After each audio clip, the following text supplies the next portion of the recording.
And so this is a good thing for people to know. If something bothers you, there's a billion things that could bother you, and not everything does. And so then you might ask, well, why does that thing bother you when some other thing that's equally bad doesn't? And as far as I can tell, the answer to that is because if it bothers you, that's your problem. And you might think, I don't want to have a problem. It's like, that's because you don't know that problems and opportunities are the same thing. So if a problem's crying out to you, then it could well be that your proper destiny is to address that problem, in which case it's an immense opportunity. And you saw that, exactly that. Oh, look, there's an absence in the marketplace. Well, that's a good discovery, an absence in the marketplace, especially if you're right. And so that's what you did. And then you got a movie out of it. So that's a pretty good deal. Yeah. You know, and that's independent of its eventual success as a movie, because even if it lands at any of the levels of success it could land at, you got to make a movie.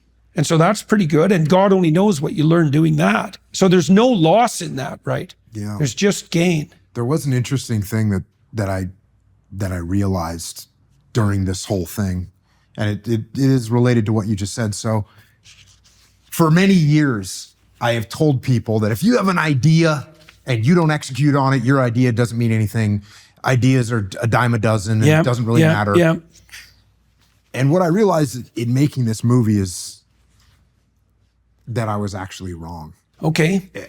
Because if an idea, it's worthless if you don't execute it on it. I get that. But the actual idea, that if you have an idea, if you have an idea and it's good, you can't even put a price tag on that thing. And that's why when you look at Hollywood makes a bunch of what are they called? Like reruns of the same movies, right? Yeah. There's a reason for that. They have all this money to throw at ideas, and they just go, well, you know what? Make the superhero movie again, make the space movie again. They just make the same movies often over and over again. And I realized that these, if you have a really good idea, you have to execute on it. You have to do something with it, because if you don't, it's like a mortal sin not to execute on a good idea. Well, it's a revelation, a good idea. Yeah. It's a gift. It's grace. Where does it come from? That's why I was kind of very curious. That's exactly right. Because I know the answer to that. I look at it like, they know what molecules are in an amoeba, right? Yeah. We know what chemicals and we know what's in it, but we can't make an amoeba. We can't make something alive. And just like in a movie or a book or a song, they know, you go to Nashville, they know what notes make a hit song, but they can't just produce a hit song. They can put all the chemicals in there, but they can't bring it to life. And so there is, just like there's something special about life, there's a spark that we don't understand. We can't fabricate it. We cannot fabricate that spark in life.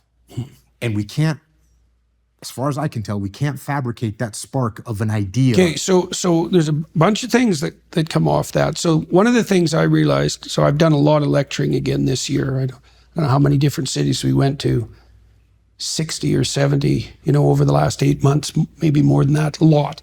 And I have a chance to develop my ideas every night. One of the things I came to understand more clearly was, this is a very cool thing, and it's relevant to what you just said, is that the spirit of your aim, you could say, answers your prayers or informs your thoughts.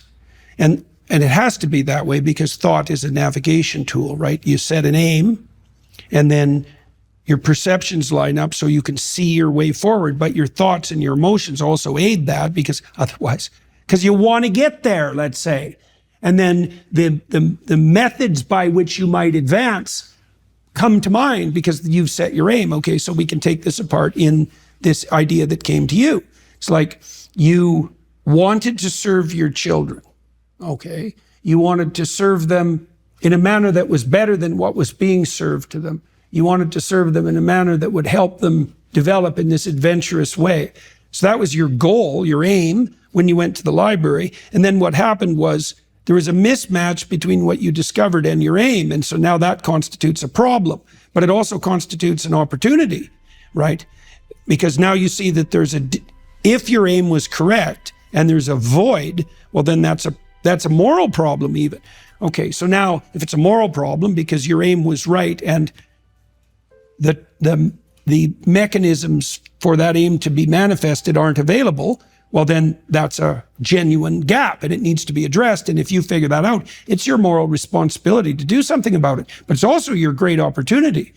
Okay, so there's that. So that's what you're serving. If your aim is correct and true, and you have a revelation in relationship to that aim, and you don't act on it, you've thrown away the pathway to that aim, and you've betrayed it. That's not a good idea.